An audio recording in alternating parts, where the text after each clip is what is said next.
Assalamualaikum warahmatullahi wabarakatuh. Salam sejahtera untuk kita semua.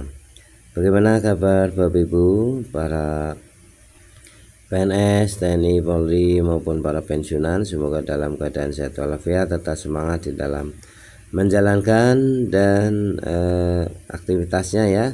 Dan semoga Bapak Ibu selalu sukses. Salam jumpa kembali dengan channel Kurikulum Merdeka ya. Yang akan menyampaikan informasi ya tentang keuangan ya, yaitu ada kado buat PNS dan P3K di tahun 2025. Apa saja ya ini kadonya? Tentu saja dengan perubahan atau pelantikan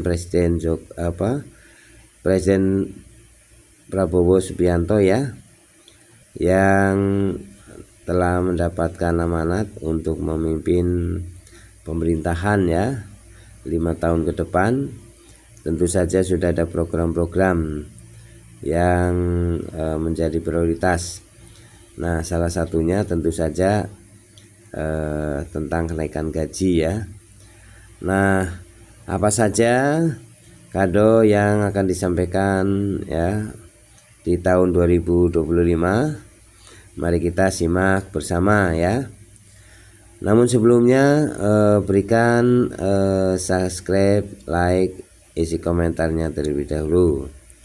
Mari kita simak bersama informasi selengkapnya. Silakan Bapak Ibu untuk memberikan komentarnya tentang informasi ini. Kita berdiskusi.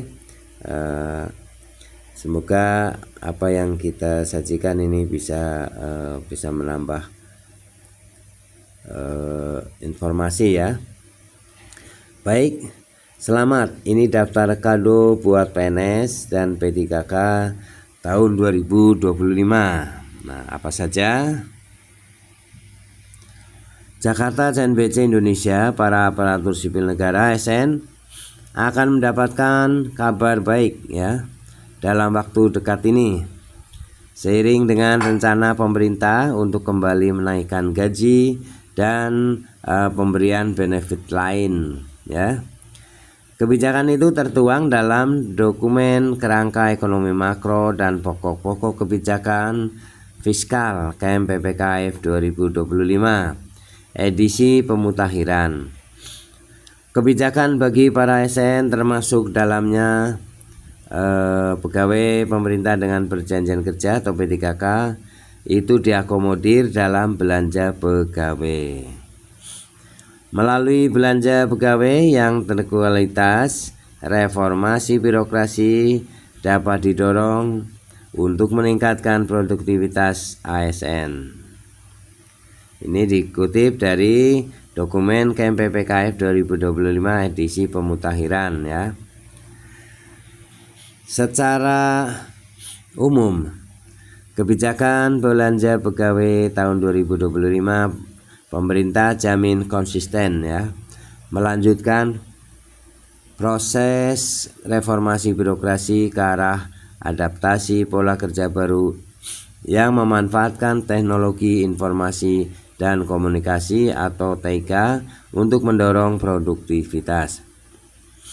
Arah kebijakan belanja pegawai tahun 2025 atau tahun pertama efektifnya APBN pemerintahan Presiden terpilih Prabowo Subianto akan difokuskan 4 tujuan utama.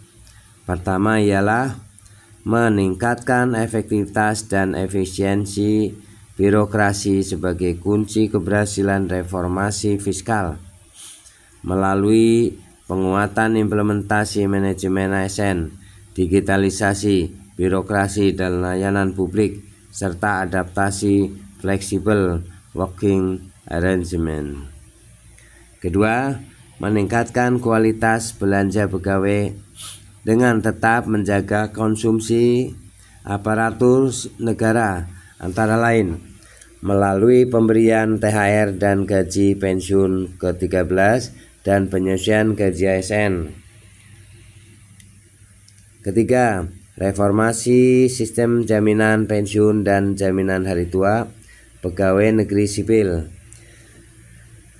Keempat, menuntaskan implementasi reformasi birokrasi secara menyeluruh untuk mewujudkan birokrasi dan layanan publik yang berkualitas, profesional, dan berintegritas.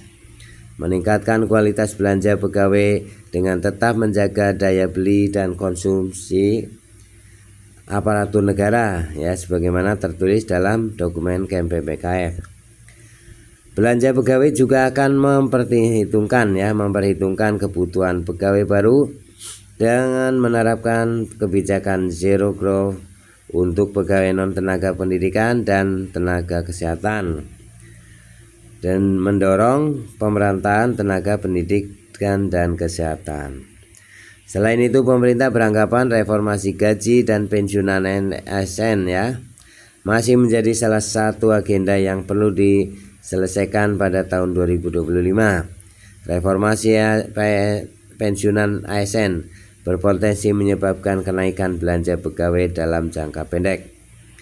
Di sisi lain, pemerintah menilai masih terdapat tantangan terkait pelayanan publik, antara lain belum optimalnya profesionalitas ASN dan masih adanya tumpang tindih tugas dan fungsi antar lembaga pemerintah pusat. Lalu masih perlunya peningkatan kualitas pemuasan pelayanan publik dan transparansi. Dalam dokumen itu juga dijelaskan bagaimana belanja pegawai selama periode 2019-2023. Untuk tahun anggaran 2024, alokasi belanja pegawai kembali naik menjadi 484,4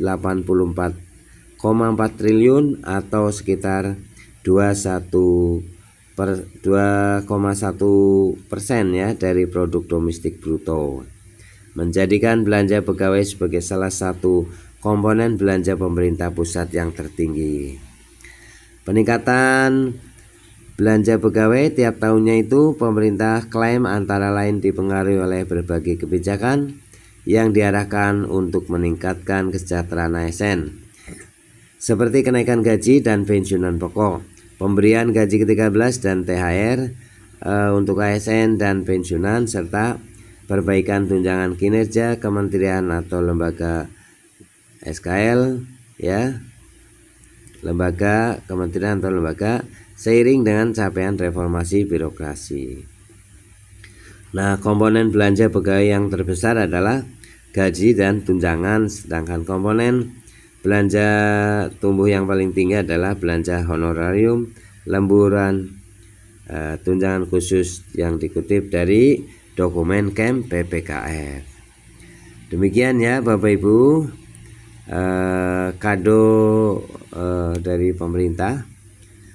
Tentu saja menjelang tahun 2025 ini banyak hal ya yang akan Bapak Ibu terima, terutama PNS, P3K, TNI, Polri, ya, pensiunan juga, yaitu adanya kenaikan gaji, kenaikan tunjangan kinerja, ya, bahkan penyaluran untuk pencairan gaji ke-13 dan THR, ya.